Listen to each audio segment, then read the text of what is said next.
Aujourd'hui, nous allons regarder ensemble comment remplir son dossier de MDPH ou Maison départementale des personnes handicapées.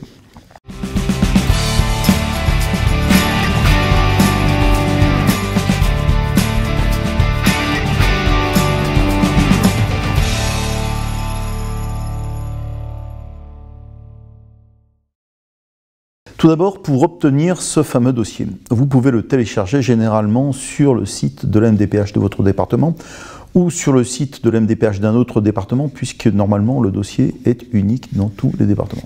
Vous pouvez télécharger le dossier sur l'adresse exemple qui s'affiche sur l'écran. Alors que permettent de faire ces dossiers?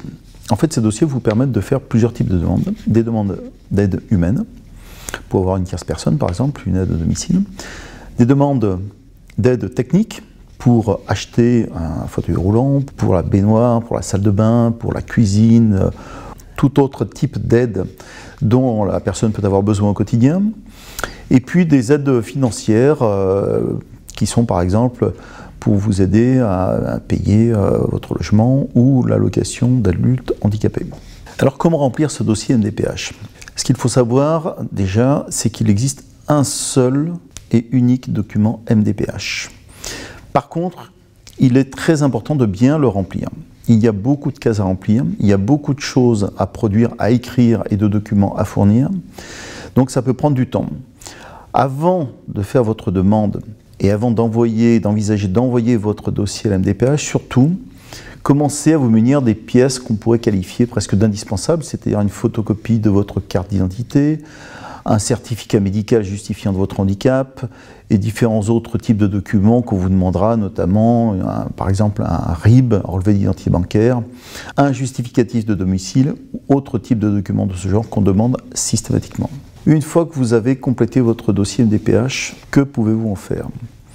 Vous devez l'envoyer à l'adresse postale de la MDPH de votre département ou vous pouvez aller le déposer directement à la MDPH en faisant bien valoir le fait que votre dossier était posé de la main à la main et repartir avec un justificatif de dépôt de dossier.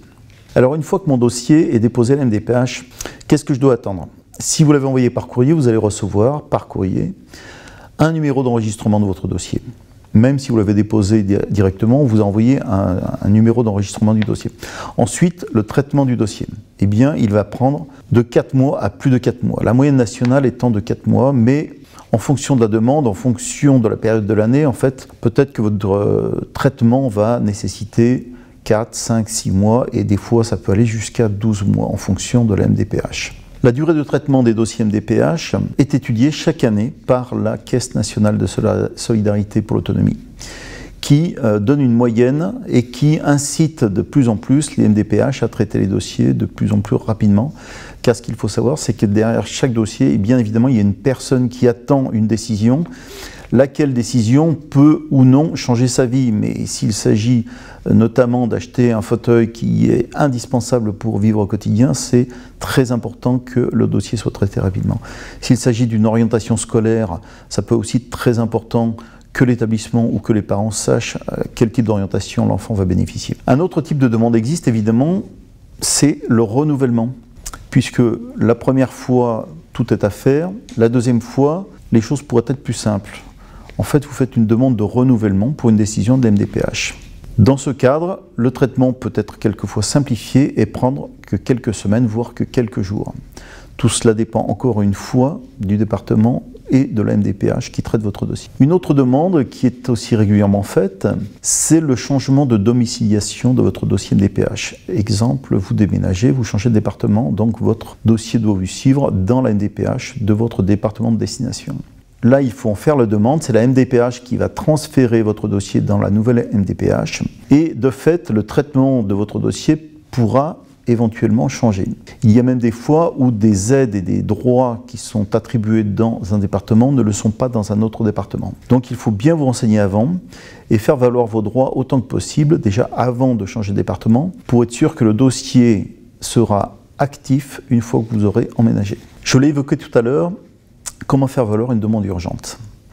En réalité, il n'y a pas de critères d'évaluation d'urgence de la demande.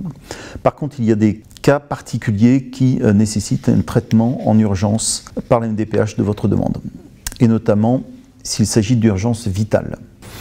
Haute urgence en cas d'hospitalisation. Ou alors, s'il s'agit du cas d'une personne atteinte de maladie dégénérative qui nécessite des décisions rapides. Si votre dossier a fait l'objet d'un refus, ce qu'il faut savoir, c'est qu'aujourd'hui, il n'existe pas de demande sans solution. La loi propose aujourd'hui un concept que l'on appelle zéro sans solution ou réponse accompagnée pour tous. C'est un dispositif qui a été mis en place par la MDPH pour ne laisser personne sans solution.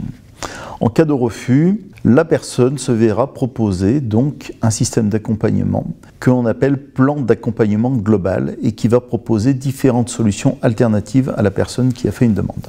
Si vous vous sentez seul devant votre dossier MDPH, vous pouvez bien évidemment obtenir de l'aide, que ce soit par les services d'aide à la vie sociale, que ce soit par la Caisse communale d'action sociale, que ce soit même par la MDPH qui peut mettre à disposition quelqu'un pour vous aider à compléter votre dossier. Vous n'êtes pas sans solution et vous n'êtes pas sans aide. Faites-le bien valoir si jamais vous êtes perdu devant votre dossier. Ce serait dommage de faire partir un dossier mal complété qui va prendre du temps et qui risque de ne pas aboutir. Enfin, un conseil pratique. Photocopiez votre dossier MDPH une fois complété en plusieurs exemplaires. Non seulement pour vous, lors d'une prochaine demande, il sera important d'avoir une trace. Ensuite, si jamais une administration vous demande une trace de ce dossier, vous aurez à disposition le dossier photocopié. Photocopiez aussi toutes les pièces justificatives que vous avez fournies. C'est très important, car vous aurez vraiment la trace et l'historique de la demande que vous avez faite à la MDPH, qui pourra vous servir certainement pour l'avenir, mais aussi dans de nombreux autres types de demandes.